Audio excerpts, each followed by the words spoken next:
കോൺഗ്രസ് നേതാവ് ഷാഹിദ കമാൽ നമ്മോടൊപ്പം ചേരുകയാണ്.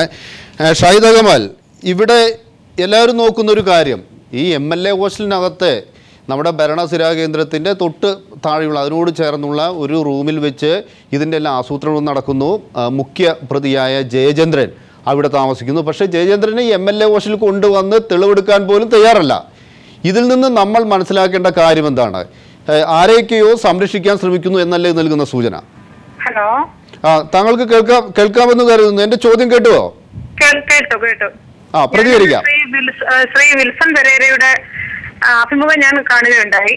അദ്ദേഹത്തിന്റെ വാക്കുകൾ വിശ്വസിക്കാം എങ്കിൽ തീർച്ചയായിട്ടും ഇതുവരെയുള്ള പോലീസ് അന്വേഷണം വളരെ ശരിയായ രീതിയിലാണ് പോയതെന്നാണ് അദ്ദേഹത്തിന്റെ വാക്കിൽ നിന്ന് എനിക്ക് മനസ്സിലാക്കുവാൻ സാധിച്ചത്. എനിക്ക് അതിനു മുൻപ് ഒരു കാര്യം പറയുവാനുള്ളത്, നമ്മൾ ഇതിനേക്കാൾ വളരെ കൊട്ടിഘോഷിച്ച ഒരു കേസായിരുന്നു സരിതയുടെ കേസ്. നമ്മുടെ എല്ലാ മനസ്സുകളിൽ നിന്ന് അതിപ്പം മാഞ്ഞു പോയിക്കൊണ്ടിരിക്കുകയാണ്. അപ്പൊ സ്വാഭാവികമായിട്ടും ഇത്തരം കേസുകൾ നമ്മുടെ സമൂഹത്തിൽ ഉണ്ടാകുമ്പോൾ, അല്ലെങ്കിൽ ഇത്തരം സംഭവങ്ങൾ ഉണ്ടാകുമ്പോൾ, ഇതുപോലെയുള്ള ക്രിമിനൽ പശ്ചാത്തലമുള്ള പ്രത്യേകിച്ചും സ്ത്രീകളെ സമൂഹത്തിൽ ആളുകൾ അംഗീകരിക്കത്തക്ക രീതിയിൽ ചില മാധ്യമങ്ങളെങ്കിലും അവർക്ക് ഒരു ഒരു ഹീറോയിന്റെ പരിവേഷം കൊടുത്തുകൊണ്ട് വീണ്ടും സമൂഹത്തിൽ ഇത്തരം സംഭവങ്ങൾ ആവർത്തിക്കത്തക്ക രീതിയിൽ, അല്ലെങ്കിൽ പെട്ടെന്ന് പണമുണ്ടാക്കുവാനും സുഖലോലുപ ജീവിതത്തിലേക്ക് കടന്നു പോകുവാനും സ്ത്രീകൾക്ക് താല്പര്യം ജനിക്കത്തക്ക രീതിയിൽ ഇതുപോലെയുള്ള അവസരങ്ങൾ ഉണ്ടാക്കി കൊടുക്കുവാൻ അതിൽ ഒരുപക്ഷെ മാധ്യമങ്ങൾ വലിയ പങ്ക് വഹിച്ചില്ല എന്ന് ഒരു മാധ്യമങ്ങൾ ഈ തട്ടിപ്പ് സ്ത്രീകളെ ഉപയോഗിച്ച് നടത്തുന്ന തട്ടിപ്പ് പുറത്തു കൊണ്ടുവരില്ലേ ചെയ്യുന്നത്. കാരണം നമ്മൾ പറയുന്നത് ഇതൊരു വിന്ധ്യാസിലോ അല്ലെങ്കിൽ രുക്സാനയിലോ മാത്രം ഒതുങ്ങി നിൽക്കുന്ന വിഷയമല്ല. ഇതിന് പിറകിൽ പുരുഷന്മാർ ഉൾപ്പെടുന്ന ശക്തമായ കരങ്ങളുണ്ട്. അവർ പിടിക്കപ്പെടണം, അതാണ് പറയുന്നത്. പക്ഷെ ആ രീതിയിൽ അന്വേഷണം മുന്നോട്ട് പോകുന്നുണ്ടോ? തീർച്ചയായിട്ടും എനിക്ക് പറയാൻ അവസരം തരൂ. പറഞ്ഞോളൂ. ഞാൻ മാധ്യമങ്ങളെ വിമർശിക്കുകയല്ല. മാധ്യമങ്ങൾ നല്ല കാര്യങ്ങൾ ചെയ്യുന്നുണ്ട്. ഒപ്പം അതുപോലെ തന്നെ ഇത്തരം സ്ത്രീകളുടെ പിന്നാലെ കുറെ മാധ്യമങ്ങളെങ്കിലും പോയി അവർക്കൊരു ഹീറോയിന്റെ ഒരു പരിവേഷം കൊടുത്തുകൊണ്ട് സമൂഹത്തിൽ വീണ്ടും ഇത്തരത്തിലുള്ള സംഭവങ്ങൾ ഉണ്ടാകുവാൻ, സ്ത്രീകൾക്ക് പെട്ടെന്ന് പണം ഉണ്ടാക്കുവാൻ അല്ലെങ്കിൽ സുഖലോലുപതയിലേക്ക് പോകുവാനുള്ള അവസരങ്ങൾ ഉണ്ടാകുന്നത് മാധ്യമങ്ങൾ ശ്രദ്ധിക്കണമെന്നാണ് എനിക്ക് ആമുഖമായി പറയാനുള്ളത്. തീർച്ചയായിട്ടും ഇത്തരം സംഭവങ്ങൾ കേരളത്തിൽ ഇനി ആവർത്തിക്കാതിരിക്കണമെങ്കിൽ ശക്തമായ നടപടിയെടുക്കേണ്ടിയിരിക്കുന്നു. ഇതുവരെയുള്ള അന്വേഷണം ശരിയായ ദിശയിലാണ് പോയത്. പക്ഷെ ഇത് ഇനി മുന്നോട്ടുള്ള അന്വേഷണം എത്ര ശക്തമായി മുന്നോട്ട് പോകും എന്നുള്ളതിൽ ഞാൻ ഉൾപ്പെടെ കേരളത്തിലെ അല്ലെങ്കിൽ ഈ വാർത്തകൾ കാണുന്ന പൊതുസമൂഹത്തിന് ആശങ്കയുണ്ട്. വിൽസൺ, പ്രധാനപ്പെട്ട ഒരു കാര്യം, ഇപ്പോൾ കുറച്ചു കാലം മുമ്പ് ഉണ്ടായിരുന്ന സോളാർ തട്ടിപ്പുമായി ബന്ധപ്പെട്ട് അന്ന് ഇതിനകത്ത് സരിതയായാലും ബിജു രാധാകൃഷ്ണനായാലും ജോപ്പനായാലും ഇവരുടെയൊക്കെ ഒരു പ്രധാനപ്പെട്ട സ്ഥിരാകേന്ദ്രം എന്ന് പറഞ്ഞാൽ തലസ്ഥാനമായിരുന്നു. ഇവിടെ ഇപ്പോൾ ജയചന്ദ്രൻ്റെ പ്രധാനപ്പെട്ട ഈ കേസിന് ഏറ്റവും ശ്രദ്ധേയമാക്കുന്നതും ജയചന്ദ്രനും അതുപോലെ ഏറ്റവും പ്രധാനപ്പെട്ട അദ്ദേഹത്തിൻ്റെ പ്രവർത്തന കേന്ദ്രം ഭരണസ്ഥിരാ കേന്ദ്രമായിരുന്നു. മറ്റൊരു പ്രധാനപ്പെട്ട കാര്യം, ഇതെല്ലാം കൂട്ടി വായിക്കുമ്പോൾ നമുക്ക് തോന്നുന്ന ഒരു വസ്തുതയാണ്. താങ്കൾ എറണാകുളത്ത് പോലീസുമായി സംസാരിക്കുന്നു, സജീവമായി കൂട്ടി അവിടെ പോകുന്നു. ഈ കാര്യങ്ങളെല്ലാം നടക്കുന്ന ആ ഒരു ഘട്ടത്തിൽ ഈ വിന്ധ്യാസിനെ അങ്ങോട്ട് വിളിക്കുന്ന ഘട്ടത്തിൽ അവരിവിടെയായിരുന്നു. അവർ പോലീസിൻ്റെ മൊബൈൽ ടവർ ചെക്ക് ചെയ്ത് വരുന്ന സമയത്ത് ഇതിനകത്ത് ആദ്യം ഒരു കൺഫ്യൂഷൻ ഉണ്ടായിരുന്നു. ഇവർ സാധാരണ നമ്മളെ വിളിച്ചുകൊണ്ടിരുന്ന ഫോൺ നമ്പറായിരുന്നു പോലീസ് മൊബൈൽ ടവർ ട്രേസ് ചെയ്യാനായിട്ട് നോക്കിക്കൊണ്ടിരുന്നത്. അപ്പോൾ ഈ ഫോൺ ഈ കുട്ടി അവളുടെ വീട്ടിൽ വെച്ചിട്ടങ്ങ് പോയി. അപ്പോൾ പോലീസ് മൊബൈൽ ടവർ ചെക്ക് ചെയ്യുമ്പോൾ എറണാകുളത്ത് ഈ കുട്ടിയുണ്ട്. പക്ഷേ ഈ കുട്ടി ഈ ഫോൺ അവിടെ ബുദ്ധിപരമായി ചെയ്യുന്ന ചില പണികളാണ് ചെയ്തിട്ട് ഈ കുട്ടി ട്രിവാൻഡ്രത്തേക്ക് വേറൊരു ഫോണുമായി ട്രിവാൻഡ്രത്തേക്ക് പോയി കഴിഞ്ഞു. അപ്പോൾ ട്രിവാൻഡ്രത്തുണ്ടെന്ന് നമുക്ക് ട്രേസ് ചെയ്യാനേ പറ്റുന്നില്ല, മറ്റൊരു നമ്പറാണ്. തിരുവനന്തപുരത്തായിരുന്നു. അപ്പോൾ വളരെ നാടകീയമായി അവിടുത്തെ സർക്കിൾ ഇൻസ്പെക്ടർ ഇടപെട്ടുകൊണ്ട് ഈ വിന്ധ്യ തോമസിനെ പിടിക്കുന്നതിനൊരു നാടകം അവിടെ അറേഞ്ച് ചെയ്യുന്നുണ്ടായിരുന്നു. ഇതിൻ്റെ അമ്മയെ കണ്ടെത്തുകയും മുൻകാല ഡ്രൈവറെ കണ്ടെത്തി ഇവരെ വീട് കണ്ടുപിടിച്ചു. ഈ അമ്മയുടെ അടുത്ത് ചെന്നിട്ട് ഈ കുട്ടിയോട് പറയുന്നു, ഈ അമ്മയോട് പറയുന്നു, നിങ്ങളുടെ കുട്ടി ഇത്രയും പണമായി വീട്ടിലെത്തുമ്പോൾ നിങ്ങൾ ചോദിക്കാറുണ്ടോ ഈ പണം എവിടെയായി എത്തുന്നുവെന്ന്? നിങ്ങളുടെ മകൾ പൂർണ്ണമായും കുഴപ്പത്തിലേക്ക് പൊയ്ക്കൊണ്ടിരിക്കുകയാണ്. പക്ഷേ നിങ്ങൾക്കൊരു അവസരം ഞാൻ തരാം. ഈ പെണ്ണിനെ മാപ്പ് സാക്ഷിയാക്കിക്കൊണ്ട് ഒഴിവാക്കി തരാനുള്ള സംവിധാനം ഉണ്ടാക്കാം. പക്ഷേ അതിന് നിങ്ങളുടെ മകൾ എത്രയും പെട്ടെന്ന് പോലീസുമായി സഹകരിക്കണം എന്ന് പറഞ്ഞപ്പോൾ ഈ അമ്മ വളരെ ദയനീയമായി കരയുന്ന അവസ്ഥ. നിങ്ങളിപ്പോൾ സഹകരിച്ചാലും ഓക്കെയാണ്, ഒരു മണിക്കൂറോ അല്ലെങ്കിൽ അടുത്ത ദിവസത്തേക്കായാലും ഇവൾ പ്രതിയാവും, ചിലപ്പോൾ പിന്നെ പുറം കാണാത്തൊരവസ്ഥയിലേക്ക് പോകുമെന്ന് പറയുമ്പോൾ അമ്മ നിലവിളിച്ച് കരയുന്നു. അപ്പം അമ്മയോട് പറഞ്ഞു, ഞങ്ങൾ പറയുന്ന പോലെ മകളെ വിളിക്കുക, നിങ്ങൾക്ക് സുഖമില്ല, എനിക്ക് സുഖമില്ല മകളെ, തല കറങ്ങുന്നു, ഞാൻ വീഴാൻ പോകുന്ന എന്ന് പറഞ്ഞു. അപ്പോൾ ഇവർ നാടകത്തിൽ അഭിനയിച്ചൊരു നാടക നടിയാണ് അവരുടെ പ്രിയ സ്ത്രീ. അപ്പോൾ അവർ കൃത്യമായി ആ ഫോണിൽ മകളെ രക്ഷിക്കാൻ വേണ്ടി ഇത് തന്നെയാണ് എന്ന് അവർ ചിന്തിച്ചുകൊണ്ട് പോലീസുകാരുടെ നിർദ്ദേശപ്രകാരം ഫോണെടുത്ത് മകളെ വിളിക്കുകയാണ്. മകളെ, എനിക്ക് വയ്യ, എനിക്ക് തല കറങ്ങുന്നു, ഞാൻ വീഴാൻ പോകുന്ന പോലെ തോന്നുന്നടി എന്ന് പറഞ്ഞപ്പോൾ പോലീസുകാർ ഫോൺ കട്ട് ചെയ്ത് കഴിഞ്ഞപ്പോഴത്തേക്ക് വെയിറ്റ് ചെയ്യാൻ പറഞ്ഞു. വെയിറ്റ് ചെയ്ത് കഴിഞ്ഞപ്പോഴത്തേക്ക് അമ്മയാണല്ലോ. അപ്പോൾ ഇവർ അമ്മയോട് ചോദിച്ചു, മോക്കെങ്ങനെ? അമ്മ പറയുന്നു, മോൾ എന്നെ ഭയങ്കര ജീവനാണ്. അപ്പോൾ ഈ അവസ്ഥയിലാണ് പോലീസ് ആ ഭാഗത്തേക്ക് കഴിച്ചു. പെട്ടെന്ന് മറ്റൊരു ഫോൺ നമ്പറിൽ നിന്ന് ഫോൺ വരുന്നു. അപ്പോൾ ആ കോൾ എവിടെ നിന്നാണ് വന്നിരുന്നത്? അത് വന്നത് തിരുവനന്തപുരത്ത് തന്നെയാണ്. അപ്പോൾ ട്രിവാൻഡ്രത്ത് നിന്ന് ആ കോൾ നമ്പർ. അതോടൊപ്പം തന്നെ ഈ കേസിനകത്ത് ഇതുമായി ബന്ധപ്പെട്ട ജോഷ എന്ന യൂത്ത് കോൺഗ്രസ് നേതാവ്, അദ്ദേഹവും ഈ തിരുവനന്തപുരം സ്വദേശിയായിരുന്നു. തിരുവനന്തപുരം അല്ല, ഇതിനകത്ത് വേറെ സംഭവമുണ്ട്. ഈ ജോഷിവ എന്ന് പറയുന്ന ആൾ പാറശാലക്കാരനാണ്, തിരുവനന്തപുരം സ്വദേശിയാണേലും. ഈ വിന്ധ്യ തോമസിനെ കല്യാണം കഴിക്കാനെന്ന റിലാഷ് എന്ന് പറഞ്ഞൊരു പയ്യൻ, 28 വയസ്സേ ഉള്ളൂ ഈ പയ്യന്. ഈ 28 വയസ്സുള്ള പയ്യൻ ഈ 32 വയസ്സ് വരുന്ന പെണ്ണിനെ കെട്ടുന്നു. 5 കൊല്ലമായ പ്രേമം. ചാനലിൽ പറഞ്ഞതാണ്, ഞാൻ പറഞ്ഞതല്ല, അദ്ദേഹം പറഞ്ഞതാണ്. ഇയാൾക്ക് ഇതൊന്നും അറിയത്തില്ല. ഇയാളാണ് ഈ ഒളിക്കപ്പെട്ട ആൾ പിന്നെ കാറിൽ അമ്മയെ കാണുന്നതിന് വേണ്ടി കൊണ്ടുവരുന്നത്. അപ്പോൾ ഈ നമ്പർ ട്രേസ് ചെയ്തപ്പോഴത്തേക്ക് ഇവർ ഇന്ന സ്ഥലത്തുണ്ടെന്നും അമ്മയ്ക്ക് സുഖമില്ലാത്തതുകൊണ്ട് അമ്മയെ കാണാൻ ഹോസ്പിറ്റലിലേക്ക് ഇങ്ങനെ വരുന്നത് ഓരോ ടവർ കഴിയുന്നതും പോലീസ് ഫോളോ ചെയ്യുന്നു. ഈ പയ്യനെയും കൂടെ അവിടെ പിടിക്കുകയാണ്. അപ്പോൾ ഈ റിലാഷ് ഈ പറയുന്ന പ്രദേശത്തുകാരനാണ്. ഈ റിലാഷുമായി ബന്ധപ്പെട്ടായിരിക്കണം ബാക്കിയുള്ള നീക്കങ്ങൾ മുഴുവൻ ഉണ്ടായിട്ടുള്ളതെന്നാണ് എനിക്കൊരു തോന്നൽ. സുരേന്ദ്ര ബാബു, ഇവിടെ ഒരു പ്രധാനപ്പെട്ട വസ്തുത എന്ന് പറഞ്ഞാൽ വിന്ധ്യാസ് ഈ തട്ടിപ്പ് നടക്കുമ്പോൾ ഇവരവിടെ ചെന്ന് പോലീസുമായി സംസാരിച്ച് കാര്യങ്ങളെല്ലാം പോലീസിന് കൂടി ബോധ്യപ്പെടുന്ന ഘട്ടത്തിൽ തലസ്ഥാന നഗരിയിലുണ്ടായിരുന്നു. എന്നാൽ ഇതേവരെ ഈ തലസ്ഥാന നഗരിയായി ബന്ധപ്പെട്ട് ഒരുപക്ഷെ വിന്ധ്യാസ് ഇവിടെ MLA ഹോസ്റ്റലിൽ വന്നിട്ടുണ്ടാവാം, എന്നാൽ ആ രീതിയിലുള്ളൊരു തെളിവെടുപ്പ് ഇതുവരെ നടന്നിട്ടില്ല. അതിൽ നിന്ന് എന്താണ് നമ്മൾ മനസ്സിലാക്കേണ്ടത്? ഇത് നേരത്തെ ശ്രീ പെരേര പറയുന്നത് നമ്മളുടെ ശ്രദ്ധാപൂർവ്വം കേൾക്കായിരുന്നു. അദ്ദേഹം രാവിലെ മുതൽ ഇതിൽ പറയുന്നുണ്ടല്ലോ. അതിനകത്ത് മനസ്സിലാക്കേണ്ടത്, പോലീസ് ഈ കേസ് ഗൗരവതരമായി പരിശോധിച്ചിട്ട് വിന്ധ്യാസ് നടത്തുന്ന ഈ ഡബിൾ പ്ലേ ഉണ്ടല്ലോ, അത് മനസ്സിലാക്കുകയും വിന്ധ്യാസിനെ പിടിക്കാനുള്ള വളരെ ഭംഗിയായി കാര്യങ്ങൾ മുന്നോട്ട് കൊണ്ടുപോവുകയും ചെയ്യുന്നു. കേരള പോലീസിന് അതൊക്കെ ചെയ്യാൻ അറിയാം. ഇതിന് മുമ്പ് സോളാർ കേസിലും ചെയ്തിട്ടുണ്ട്. സോളാർ കേസിൽ കബളിപ്പിക്കപ്പെട്ടവർ കേസ് കൊടുത്തപ്പം വളരെ പെട്ടെന്ന് അത് ബിജുവിലേക്കൊക്കെ എത്തി, അവരെയൊക്കെ പിടിച്ചു എന്ന് മാത്രമല്ല, സോളാർ കേസിൻ്റെ ഏറ്റവും വലിയൊരു അറസ്റ്റ് നടന്ന എവിടെ വെച്ചാന്ന് നമുക്കറിയാമല്ലോ, ജോപ്പൻ്റെ അറസ്റ്റാണ്. ജോപ്പൻ്റെ അറസ്റ്റ് വരുന്ന നിമിഷം വരെ ആ സോളാർ കേസ് കൃത്യമായി നടപ്പാക്കപ്പെടുകയും അതിനുശേഷം അത് പൂർണ്ണമായും അട്ടിമറിക്കപ്പെടുകയും ചെയ്തു. കാരണം ജോപ്പൻ ഒരു പാൻഡറാസ് ബോക്സിൻ്റെ ഓപ്പണിംഗ് ആണ്. അതിലേക്ക് പോകാൻ ആരും ആഗ്രഹിക്കുന്നില്ല. ഞാൻ പറയുന്നത് ഇത് രണ്ടാം ഘട്ടമാണ് സോളാർ കേസിൻ്റെ. സോളാർ കേസിൽ സരിത അവതരിപ്പിച്ച് വിജയിപ്പിച്ച ആ മെക്കാനിസം ഉണ്ടല്ലോ, അത് കേരളത്തിലെ സ്ത്രീകളുടെ പ്രത്യേക നിയമപരിരക്ഷ കിട്ടുന്ന ഈ വകുപ്പ് എങ്ങനെ ദുരുപയോഗം ചെയ്യാം എന്ന ഒരു പ്രത്യേക തരം അഭിസാരികകളെന്ന് വിശേഷിപ്പിക്കാവുന്ന ആളുകൾക്ക് പാഠമായി മാറിയിരിക്കുന്നത്. ഇത് റെജീനയുടെ സ്വഭാവത്തിലുള്ളതല്ല. റെജീന ആ നിലയ്ക്കല്ല, അവർ തന്നെ സമ്മതിക്കുന്നുണ്ട് താനൊരു വേശ്യയാണ്. ഇതങ്ങനല്ല. ഏറ്റവും സോഫിസ്റ്റിക്കേറ്റഡായ രീതിയിൽ ഈ കാര്യങ്ങൾ ചെയ്യുന്നു. ഏറ്റവും സോഫിസ്റ്റിക്കേറ്റഡായ മെക്കാനിസം അണ്ടർഗോ ചെയ്യുന്നു. ഏറ്റവും പുതിയ ഉപകരണങ്ങൾ, ഒളി ക്യാമറകൾ, അതുമാതിരിയുള്ള ഇപ്പം ടെലിഫോണിൻ്റെ കാര്യം SP പറയുകയുണ്ടായി. ഇത്തരം കാര്യങ്ങൾ ഉപയോഗിച്ചുകൊണ്ട് വലിയ തട്ടിപ്പുകൾ നടത്തുന്നു. ഇപ്പോൾ ഒരു മരവ്യാപാരി എന്നൊക്കെ വാങ്ങിയിട്ടുണ്ട്, പണം വാങ്ങിയിട്ടുണ്ടെന്നില്ല, 10 ലക്ഷം രൂപ കൊടുക്കണം, 3 കോടി എന്ന് പറഞ്ഞാൽ രാജേന്ദ്ര 300 ലക്ഷമാണ് സ്വപ്നം കാണാൻ കഴിയാത്ത പണമൊക്കെയാണ് ഇവർ സ്വപ്നം കാണുന്നത്. 2 കോടി സെറ്റിൽ ചെയ്യപ്പെടുന്നു. ഈ നിലയ്ക്ക് കാര്യങ്ങൾ നീക്കുമ്പോൾ എവിടെയാണ് പ്രശ്നമുണ്ടായത്? കേസിൻ്റെ അന്വേഷണം എവിടെയാണ് വഴിതിരിഞ്ഞു പോയത് എവിടെ വെച്ചാൽ ജയചന്ദ്രനെ പിടിക്കുമ്പോഴാണ്. ജയചന്ദ്രനിലേക്ക് എത്തുന്നത് വരെ നമ്മുടെ ചർച്ചയിൽ പങ്കെടുക്കുന്ന SP ക്ഷമിക്കുക, പോലീസ് നന്നായി പ്രവർത്തിച്ചിട്ടുണ്ടാകും. എവിടെ വെച്ച് ഒരു കടിഞ്ഞാൻ വീഴുന്നുണ്ട്. ഉമ്മൻചാണ്ടി സർക്കാരിൻ്റെ ഒരു സവിശേഷതയാണ്, സുധീരനാണെന്ന് ഇനി അതൊക്കെ പുറത്തേക്ക് കൊണ്ടുവരാൻ എത്ര കഴിയുമെന്ന് എനിക്ക് ഉറപ്പില്ല. പക്ഷേ ജയചന്ദ്രനെ പിടിക്കുന്നത് വഴി MLA ക്വാർട്ടേഴ്സ് വരുന്നു, പിന്നെ അതേമാതിരി തന്നെ ഒരു മുൻ MLA രംഗത്ത് വരുന്നു.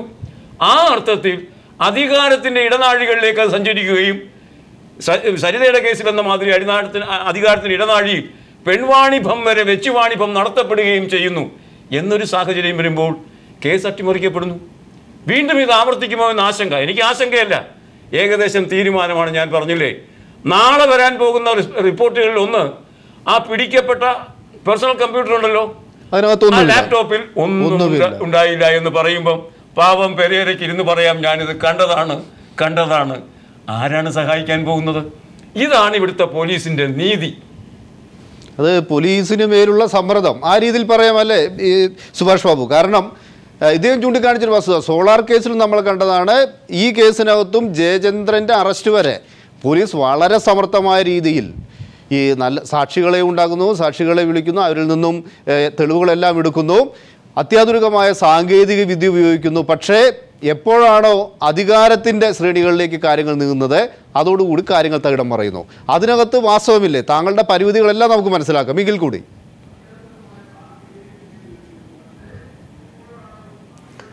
ഇല്ല, ഈ ലാപ്ടോപ്പിൽ അങ്ങനെ ഒരു ദൃശ്യമുണ്ട്. അത് എടുത്തതിന് ശേഷം പിന്നെ അത് ഡിലീറ്റ് ഒഴിവാക്കപ്പെട്ടിട്ടുണ്ടെങ്കിലും ആ ലാപ്ടോപ്പ് പരിശോധിച്ച് കഴിഞ്ഞാൽ അതിൻ്റെ ഹാർഡ് ഡിസ്കിനകത്തുനിന്ന് ഈ കാര്യങ്ങളൊക്കെ റിട്രൈവ് ചെയ്യാം. അത് നശിപ്പിക്കാൻ എന്തായാലും സാധ്യമല്ല. അപ്പോൾ നമുക്ക് മെമ്മറിയിൽ നിന്ന് ഇവിടെ ലാപ്ടോപ്പ് അവിടെ കൊണ്ടുപോയി, ഇവിടെ ലാപ്ടോപ്പിനകത്തെ ഒന്നൊന്ന് ഇടപെട്ടോട്ടെ, അത് ലാപ്ടോപ്പിനകത്തെ കാര്യങ്ങൾ എന്നതിലുപരിയായി ഈ ലാപ്ടോപ്പ് അവിടെ കൊണ്ടുപോയി വെച്ചത് തന്നെ ഇദ്ദേഹത്തിൻ്റെ ജയചന്ദ്രൻ്റെ അടുത്ത വീട്ടിലാണ് കൊണ്ടുപോയി വയ്ക്കുന്നത്. അത് കൊണ്ടുപോയി വെക്കുന്നത് തന്നെ ഒരു നാടകത്തിൻ്റെ ഭാഗമായി കൂടെ. നേരത്തെ ബാസുരേന്ദ്ര ബാബു പറഞ്ഞതുപോലെ നാളെ പുറത്തു വരുന്ന പ്രധാനപ്പെട്ട വാർത്ത എന്ന് പറഞ്ഞാൽ ലാപ്ടോപ്പിനകത്ത് ഒന്നും ഉണ്ടാവില്ല. ഈ രീതിയിലുള്ളൊരു നാടകത്തിൻ്റെ ഭാഗമായി ഇത്തരം കാര്യങ്ങൾ നടന്നുകൂടെ? ഒരു സാക്ഷി ഇരുന്ന് പറയുകയാണ് ഞങ്ങളിത് കണ്ടിരിക്കുന്നു, ഞാൻ ആ വിഷ്വൽ കണ്ടതാണ്. ലാപ്ടോപ്പ് ഒന്നുമില്ലാത്ത ലാപ്ടോപ്പ് അവിടെ കൊണ്ട് വെച്ചിട്ടുണ്ടാവും. പക്ഷേ ഇത് യഥാർത്ഥത്തിൽ ഉപയോഗിക്കപ്പെട്ട ലാപ്ടോപ്പ് ആണെങ്കിൽ നിർബന്ധമായിട്ടും അത് പരിശോധിച്ച് നോക്കിക്കഴിഞ്ഞാൽ ഹാർഡ് ഡിസ്കിങ് ഇത് റിട്രൈവ് ചെയ്യാം. അതിന് സംശയം വേണ്ട. എങ്ങനെയാണ് ഇത്? ഇതിനകത്തൊരു കൺഫ്യൂഷൻ വന്നിട്ടുണ്ട്. ഈ CD വിന്ധ്യ തോമസിന്റെ വീട്ടിൽ നിന്ന് പോലീസ് റെയ്ഡ് ചെയ്തെടുത്തതാണ്. ഈ ലാപ്ടോപ്പ് വേറെയാണ്. CD കൃത്യമായ പ്രോസസ്സിങ്ങിന് അവിടെ വിധേയമായിട്ടുണ്ട് കേസിന്റെ എന്നുള്ളതാണ് എനിക്ക്. CD അവിടെ എത്തിയിട്ടുണ്ട്. അത് ഇത് രണ്ടാമത് ഈ ഇദ്ദേഹത്തിന്റെ വീട്ടിൽ നിന്ന് എടുത്തിരിക്കുന്ന ലാപ്ടോപ്പാണ്. അതിനകത്ത് ഉണ്ടാവണമെങ്കിൽ അത് പുതിയ സംഭവങ്ങളായിരിക്കണം. ഞാൻ പറഞ്ഞ സംഭവങ്ങൾ അവിടെ കൃത്യമായി പോലീസിന്റെ അപ്പൊ ഇതിനകം തന്നെ ഇതിന്റെ ഇവർ നടത്തിയ തട്ടിപ്പെന്താണ്? ഈ തട്ടിപ്പിൽ ഇതിനകത്ത് ആരെയെല്ലാം അല്ല, ഈ ജയചന്ദ്രന്റെ ഒരു ബാക്ക്ഗ്രൗണ്ട് ഇപ്പം നമ്മൾക്ക് മനസ്സിലാവുന്നല്ലോ. ഈ ജയചന്ദ്രന്റെ ചിത്രം ചാനലിൽ വന്നപ്പോഴാണ് ഈ പാവപ്പെട്ട നിർധരനായ ഒരു കുട്ടിയെ 17 പേര് ചെയ്തതിനകത്ത് അയാൾ പ്രതിയാണ്. ഞാൻ കോളേജ് കാലയളവിൽ സ്പോർട്സുമായി ബന്ധപ്പെട്ട അസോസിയേഷൻ ജില്ലാ സെക്രട്ടറിയും സ്റ്റേറ്റ് ജോയിന്റ് സെക്രട്ടറിയൊക്കെ എൻ്റെ ആ ഒരു സോഴ്സ് വെച്ച് ഞാൻ ആലപ്പുഴയിൽ ഒരു അന്വേഷണം നടത്തിയപ്പോൾ ഞാൻ അറിയുന്നതെന്ന് പറയുന്നത് ഇദ്ദേഹം ഈ റുക്സാനയുമായുള്ള അടുപ്പം വെച്ച് ഇയാളുടെ ഭാര്യയെ കളഞ്ഞിട്ട് പോകുന്നു. 4 വർഷം മുമ്പ് വരെ ഇയാൾക്ക് വലിയ കുഴപ്പമില്ലാത്തൊരു മനുഷ്യനാണ്. 4 വർഷത്തിന് ശേഷം ഇയാൾ മുഴുവൻ പ്രശ്നങ്ങളുടെയും അവസ്ഥയാണ്. ഇയാൾ അറസ്റ്റ്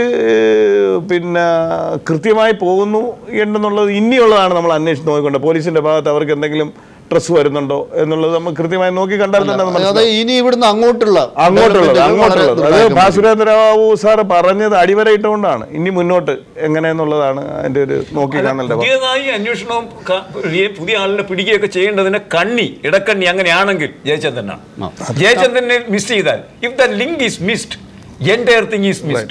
ഏറ്റവും നിർണായകമായ ജോപ്പന്റെ കാര്യം നമ്മൾ കണ്ടതാണ്. അതെ, ഷാഹിദ കമാൽ താങ്കൾ ടെലിഫോൺ ലൈനിലുണ്ടെന്ന് കരുതുന്നു. ഇവിടെ ബാസുരേന്ദ്രബാബു എല്ലാം ചൂണ്ടിക്കാണിച്ചൊരു വസ്തുത, സോളാർ കേസിൽ ജോപ്പനെ അറസ്റ്റ് ചെയ്തു, അതോടുകൂടി കാര്യങ്ങൾ കഴിഞ്ഞു. ഇവിടെ ജയചന്ദ്രൻ എന്ന വളരെ പവർഫുൾ ആയിട്ടുള്ള ഒരു നേതാവ്, അദ്ദേഹത്തെ അറസ്റ്റ് ചെയ്യുന്നു, അതോടുകൂടി കാര്യങ്ങൾ അവസാനിക്കില്ലേ എന്നതാണ് ആശങ്ക.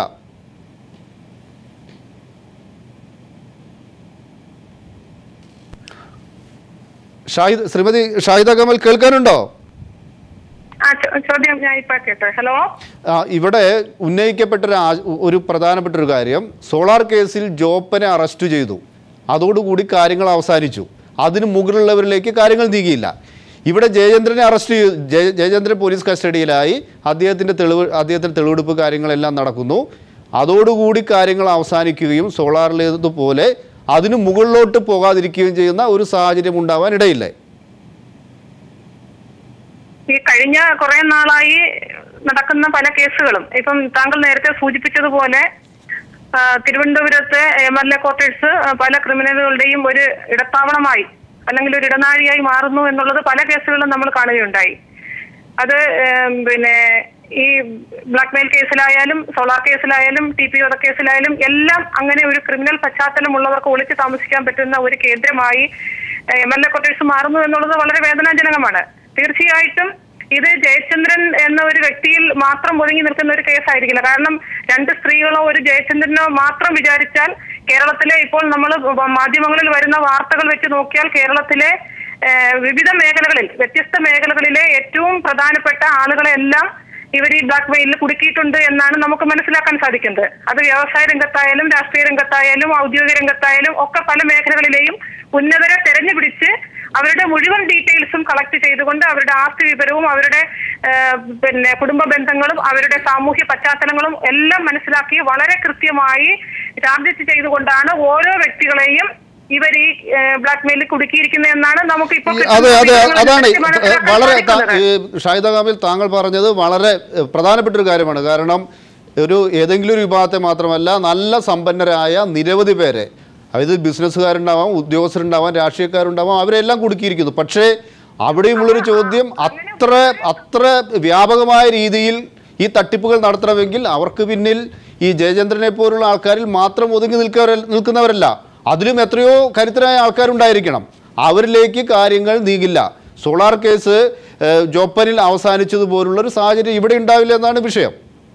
അതെ, വളരെ തന്ത്രപരമായി ഇവിടെ സൂചിപ്പിച്ചതുപോലെ ഏറ്റവും അഡ്വാൻസ്ഡ് ടെക്നോളജി ഉപയോഗിച്ചാണ് ഈ തട്ടിപ്പുകൾ നടത്തിയിരിക്കുന്നത്. അപ്പോൾ സ്വാഭാവികമായിട്ടും ഒരു റിക്സാനയിലോ അല്ലെങ്കിൽ ഒരു ബിന്ദിയ തോമസിലോ ഒരു ജയചന്ദ്രന്റെയോ തല മാത്രമായിരിക്കില്ല ഇതിന്റെ പിന്നിൽ പ്രവർത്തിച്ചിട്ടുള്ളത് എന്ന് സ്വാഭാവികമായും നമുക്ക് എല്ലാവർക്കും മനസ്സിലാക്കാൻ സാധിക്കും. അപ്പോൾ ഇതിന്റെ അന്വേഷണം വളരെ ശക്തമായും വളരെ ശരിയായ ദിശയിലേക്ക് പോവുകയാണ് എങ്കിൽ തീർച്ചയായിട്ടും, എന്ന് മാത്രമല്ല ഈ തട്ടിപ്പിനിരയായ വ്യക്തികൾ അത് തുറന്ന് പറയുവാൻ കൂടി തയ്യാറാകണം. കാരണം നാളെ ഇത് തുറന്ന് പറയാതിരുന്നു കഴിഞ്ഞാൽ ഇനി ഇതുപോലുള്ള സംഭവങ്ങൾ നമ്മുടെ രാജ്യത്തും നമ്മുടെ സംസ്ഥാനത്തും ആവർത്തിക്കാൻ അവസരമുണ്ട്. ഒരുപക്ഷെ ഒരു തെറ്റ് പറ്റി എന്നുള്ളത് കൊണ്ട് അവർ ഈ ബ്ലാക്ക് മെയിലിംഗിൽ പെട്ട് അവര് തുറന്ന് പറയാതിരിക്കുമ്പോൾ സ്വാഭാവികമായിട്ടും പ്രതികൾക്ക് അനുകൂലമായ അവസരങ്ങൾ സൃഷ്ടിച്ചു കൊടുക്കുകയാണ് ഇതുകൊണ്ട് ഉണ്ടാകുന്നത്. ഇവിടെ ഇപ്പം തീർച്ചയായിട്ടും സജി മുന്നോട്ട് വന്നത് കൊണ്ടാണ് ഇത്രയെങ്കിലും പുറത്തു വരാൻ തയ്യാറായത്. വളരെ വ്യക്തമാണ്. തിരികെ വരാം. ശ്രീ സുഭാഷ് ബാബു, സോളാർ കേസിൽ ഉണ്ടായിരുന്ന പ്രധാനപ്പെട്ട ഈ അന്വേഷണവും ഇതുമായി ബന്ധപ്പെട്ടുള്ള കാര്യങ്ങളുമെല്ലാം മുന്നോട്ട് പോകുമ്പോൾ അതിനകത്തുണ്ടായിരുന്ന ഒരു അനുകൂല സാഹചര്യം എന്ന് പറയുന്നത് ഈ തട്ടിപ്പ് നടത്തിയവരെല്ലാം തന്നെ അന്ന് അകത്തായിരുന്നു, അവരെല്ലാം തന്നെ അന്ന് ജയിലിലായിരുന്നു. ഇവിടെയാവട്ടെ ഇതിൻ്റെ ആദ്യഘട്ടത്തിൽ തന്നെ ഇതിൻ്റെ വിശദാംശങ്ങളെല്ലാം പുറത്തു വരുന്നതിന് മുമ്പ് തന്നെ ഈ വിന്ധ്യാസും രുക്സാനയും എല്ലാം പുറത്തിറങ്ങി, അവർ പുറത്താണ്. അപ്പോൾ അവർക്ക് ഏത് രീതിയിലും ഈ അന്വേഷണത്തെ സ്വാധീനിക്കാം, അവരുടെ ഉന്നത ബന്ധങ്ങൾ ഉപയോഗിച്ചുകൊണ്ട് ഈ കേസ് അട്ടിമറിക്കാനുള്ള എല്ലാ നീക്കങ്ങളെല്ലാം നടത്താൻ സാധിക്കും. അതുകൊണ്ട് തന്നെ ഇവരെ വീണ്ടും കസ്റ്റഡിയിലെടുക്കുക, ഇവരെ വീണ്ടും ചോദ്യം ചെയ്യുക, അറസ്റ്റ് ചെയ്യുക, ആ രീതിയിലുള്ളൊരു സാഹചര്യം ഉണ്ടായില്ലെങ്കിൽ ഇതിൻ്റെ അന്വേഷണം ശരിയായ രീതിയിൽ പോകുന്നത് അവർക്ക് തടയാൻ സാധിക്കില്ലേ? തീർച്ചയായിട്ടും. അങ്ങനെ അവർ ജാമ്യത്തിൽ ഇറങ്ങിയെന്ന് വിചാരിച്ച് ഇനി സാക്ഷിയെ സ്വാധീനിക്കുകയോ മറ്റു രീതിയിലുള്ള തെളിവ് നശിപ്പിക്കലുണ്ടെങ്കിൽ പോലീസിന് ബോധ്യപ്പെടുകയാണെങ്കിൽ പോലീസ് അത് റിപ്പോർട്ട് സഹിതം കോടതിയെ സമീപിച്ചു കഴിഞ്ഞാൽ അവർക്ക് കോടതി ജാമ്യം ക്യാൻസൽ ചെയ്യും. അവരെ വീണ്ടും വേണമെങ്കിൽ പോലീസിൻ്റെ കസ്റ്റഡി വയ്ക്കാം. പുറത്തുള്ളപ്പോഴും പോലീസിന് വേണമെങ്കിൽ എത്ര സമയം വേണേൽ എത്ര ദിവസം വേണേൽ തുടർച്ചയായിട്ട് അവരെ ചോദ്യം ചെയ്യാം. അതിനൊന്നും നിയമപരമായ തടസ്സങ്ങളൊന്നുമില്ല. പക്ഷേ ഇങ്ങനെയുള്ള അനാശാസ്യ പ്രവർത്തനങ്ങളിൽ ആരെങ്കിലും പുരുഷന്മാർ ഉൾപ്പെടുകയാണെങ്കിൽ, സ്ത്രീകൾ ഉൾപ്പെടുകയാണെങ്കിൽ അവരെ ഈ ബ്ലാക്ക് മെയിൽ ചെയ്യാൻ ഇതേമാതിരി എന്നിട്ട് ഇതേമാതിരി ഭീഷണിപ്പെടുത്തി അപഹരിക്കല, എക്സ്റ്റോർഷൻ നടത്താൻ സർവ്വസാധാരണമാണ്. കാരണം എന്താണെന്ന് വെച്ച് കഴിഞ്ഞാൽ അവരുടെ ജീവിതത്തിൻ്റെ പ്രശ്നങ്ങൾ, കുടുംബപരമായ പ്രശ്നങ്ങൾ, സാമൂഹിക ജീവിതമൊക്കെ തകരാറിലാവുന്നതുകൊണ്ട് അവരെ വളരെ നിസ്സാരമായ രീതിയിൽ ഭീഷണിപ്പെടുത്തുകയും അവരിൽ നിന്ന് പണം വസൂലാക്കാനും അല്ലെങ്കിൽ എക്സ്ട്രാക്ട് ചെയ്യാനും സാധിക്കും. അതേസമയം തന്നെ അങ്ങനെ പെട്ടുപോയ ആളുകൾ തീർച്ചയായിട്ടും ഈ പറയുന്ന സ്ത്രീകളെയും ജയേന്ദ്രൻ എന്ന് പറഞ്ഞ വ്യക്തിയും അതിൽപ്പെട്ട ആളുകളെയും ഒക്കെ അവർ തന്നെ സഹായിക്കും. കാരണം അവരെ സഹായിച്ചാൽ മാത്രമേ കൂടുതൽ കഥകൾ പുറത്തു വരാതിരിക്കുള്ളൂ. അപ്പം ഇതിൽ ബന്ധപ്പെട്ട ഉന്നത ശ്രേണികളിൽ സാമ്പത്തികമായിട്ട് ഭദ്രതയുള്ള പല ആളുകളും അവരെ സഹായിക്കാൻ മുന്നോട്ട് വരും. അവർ ജയിലിന് പുറത്തായിരിക്കുമ്പോൾ തീർച്ചയായിട്ടും ഇതിനുള്ള സാഹചര്യങ്ങൾ കൂടുതലാണ്. അതുകൊണ്ട് തെളിവ് ശേഖരണത്തെ ഇത് പ്രതികൂലമായി ബാധിക്കും എന്നുള്ളതും ഞാൻ സമ്മതിക്കുന്നു. അതൊക്കെ സംഭവിച്ചേക്കാം. പക്ഷേ സംഭവിക്കാതിരിക്കണമെങ്കിൽ ഇതിന് വളരെ വ്യക്തമായിട്ടുള്ള മാധ്യമ ഇടപെടലും അതുപോലെ തന്നെ സാമൂഹ്യമായ ഒരു ദൃഷ്ടിയും ഇതിനകത്തിലുണ്ടായാൽ മാത്രമേ, അല്ലെങ്കിൽ ഒട്ടിമറിക്കപ്പെടില്ല എന്നൊന്നും ഞാൻ പറയുന്നില്ല.